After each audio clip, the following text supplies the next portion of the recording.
So our main objective to learn this subject is to understand the architecture of 8086. So already I told you. So we are going to concentrate 8086 microprocessor and 8051 microcontroller. So these two things only we are going to discuss. So first objective is to understand the architecture of 8086 microprocessor. So inside 8086 microprocessor, there are a lot of components, micro components are there. So we will discuss that each and every components in our first unit. Okay. Then the second objective is to learn the design aspects of input, output, and memory interfacing circuits. Okay. So within that 8086, we have to embed our input, output devices, no? And also we have to integrate our memory interfacing circuit also. So how we are going to integrating that input, output devices and the memory interfacing units. So that's our second objective. Okay. Then the third thing is to interface microprocessor with the supporting chips. Okay. So we are having microprocessor. So on the microprocessor, what's the other additional operations we can perform? Okay. So other operations நம்ம perform பண்ணணும் அப்படின்னா definitely we have to use some external chips, external components. So same like 8086, 8051, we are having some other processors also for specific operations. For example, if we want to convert analog signal to digital signal, your microprocessor supports only analog signals. Then what we have to do? We have to convert analog to digital. No. So we have to use that analog to digital converter. So it is a separate chip. We have to use this interface within our microprocessor if we are performing this kind of operations. Okay. Okay. And then the fourth objective is to study the architecture of 8051. So first three objective is based on our microprocessor. The last two is microcontroller. Okay. So again, we have to learn about 8051 architecture. In 8051 also, we are having a lot of components, and we will learn that each and every components in detail in 14 minutes. Then the last objective is to design a microcontroller based system. Okay. So again, in microcontroller also we can use some kind of interfaces. Okay. So one thing I can say, that is a traffic light controller. So we all know, right? Traffic light controller வந்துட்டு எப்படி work ஆகுது அப்படிங்கிறது அதோட logical உங்களுக்கு தெரியும்னு நினைக்கிறேன். So அந்த லாஜிக்ல வந்து நம்ம என்ன பண்ணுவோம்னா, we have to fix that logic into our microcontroller. That microcontroller will work along with that traffic light interface. The traffic light interface only is going to help us to transfer signals from our microprocessor to that lights. So when that green light should play, when that orange light should play, then when the red light should play. So this kind of signals we have to transfer from our processor to the traffic light. So for that, in between, we have to use some kind of interface. So that all things we will discuss in our last, that means last objective, okay, to design a microcontroller based system. So this is the main objectives. So why we are learning this subject, okay? So we have to know about architecture of 8086. We have to know about input, output, and memory interfacing circuits in 8086. Then supporting chips in 8086. Okay. Then after that, microprocessor. In microprocessor also, we have to know about 8051 architecture. So what are the components are there? How the components working? How our data transferring and processing into that microcontroller. Then the last thing is how we are going to embed some kind of a special interfacing units with 8051. Okay. So we have a stepper motor, we have traffic light controller, we have printers, digital clocks. So these are all the interfacing units we are going to work with 8051 and also 8086. Okay.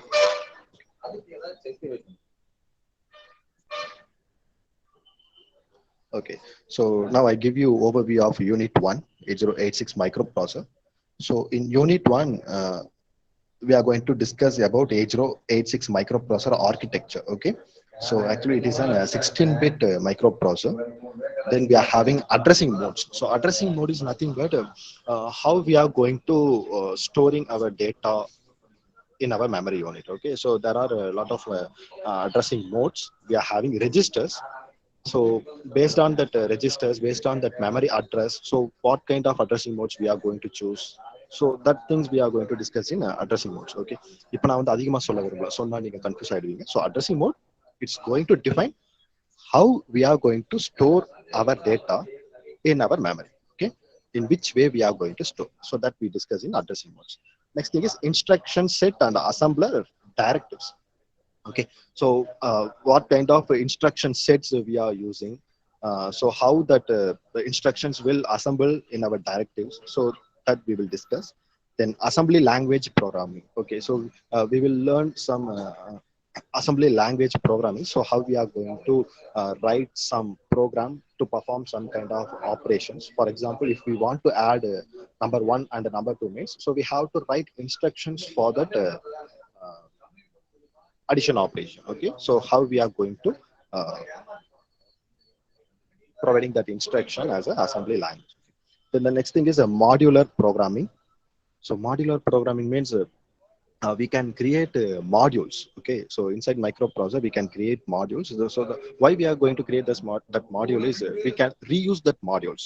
Okay, so anytime we can reuse that modules in any uh, place. Okay, if we are having two different programs, one program for arithmetic operation, another program for logical operations. Okay, so in logical operations, if we are going to use any arithmetical operations, mean we can call that arithmetic operation from another program. So normally we call it as a procedures. Okay, so that procedure will act as a modules. Okay, so that is the modular programming.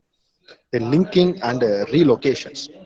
Okay, so linking and relocation means uh, so in 8086 architecture, we are having different registers. Okay, so each and every registers will have some kind of content. For example, data segment, code segment. In code segment, normally we will use that segment to store our codes. That means code or starting address வந்து நம்ம அதில் store பண்றதுக்கு நம்ம use பண்ணுவோம். ஓகேங்களா?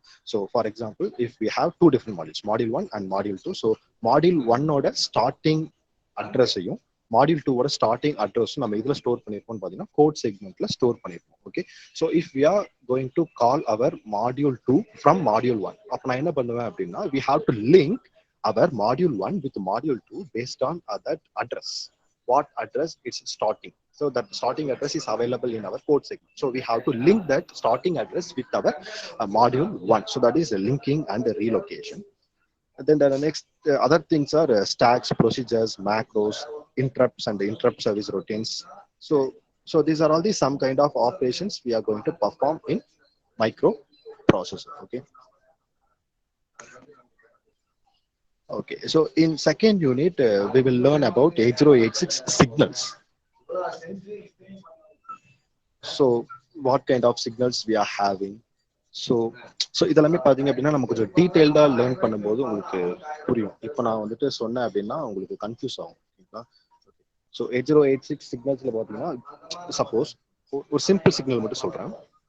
we need to read one data from keyboard. Micro ப்ராசஸர்ல நான் என்ன பண்ண போறேன், கீபோர்ட்ல ஒரு டேட்டாவை நான் டைப் பண்ணேன்னா that data should get read in our micro processor. So we have to read it இல்லையா? ஸோ டேட்டாவை ரீட் பண்றதுக்கு we are having one signal. So for that read signal, we are going to use one dedicated pin within our chip. Okay. Same like write. இப்போ ஒரு டேட்டாவை நான் right பண்ணணும். For example, we are having output devices. In that output device, we have to print the data. அந்த டேட்டாவை நான் print பண்ணணும்னா என்ன பண்ணுவோம், அவுட்புட் டிவைஸோட மெமரியில நான் வந்து ரைட் பண்ணணும். So if we want to write the data, we have to use that write signal. That write signal will use a dedicated pin in our microprocessor. Okay. So same like there are a lot of control signals are there.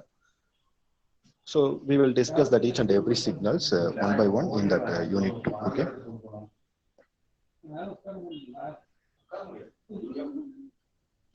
And the third unit, it's about input-output interfacing. Okay.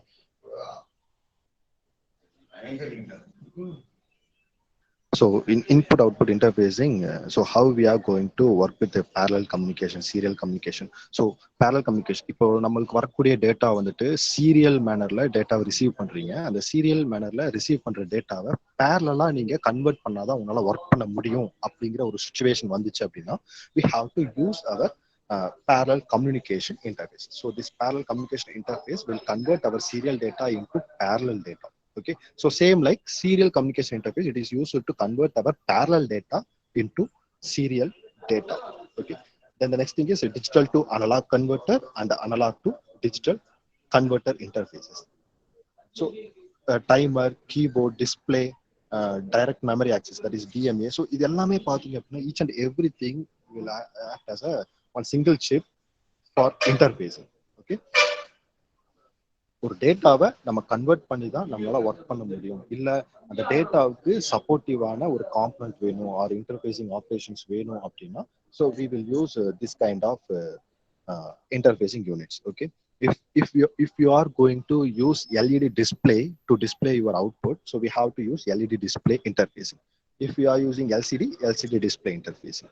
If we need to embed keyboard within our microprocessor, we have to use a keyboard display interfacing. So in that we will have keyboard and also display. And the last thing is alarm controller. So if we want to work with the timer, so for the timer we have to fix that alarm. That alarm controls will be takes place with the help of alarm controller interfacing. Okay, so likewise we are having many number of interfacing units. So in our syllabus, this is the basic interfacing units. So how we are converting parallel to serial, serial to parallel, analog to digital, digital to analog, timer, keyboard, and different displays, then direct memory access. Okay, so these are all the interfaces we are going to work with microprocessor. Next, in unit 4, we are going to discuss about the microcontroller, that is 8051 microcontroller. So architecture of 8051, then again instruction set, addressing modes, then how we are going to programming in 8051, then signals. So same like 8086, here also we are going to discuss about the same things. Okay, abstract input output, pin ports, circuits, signals, instruction sets, addressing modes, assembly language programming. Like this. In our last unit, we are going to discuss about how we are going to interfacing with 8051. In third unit, we discuss about how we are going to interfacing another components or another chips with our 8086 microprocessor. In fifth unit, how we are going to interfacing our components with 8051. Here also we are having the same abstract, that is a timer, serial port programming, interrupts programming, LCD, keyboard, analog to digital, and digital to analog, sensor interfacing, stepper motor. So these are all the interfacing units. So these are all the interfacing units we are going to work with 8051. Okay.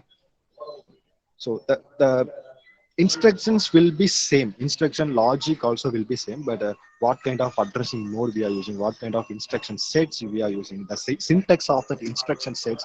So this is the basic things we need to change uh, comparatively from microprocessor with micro controller. Okay.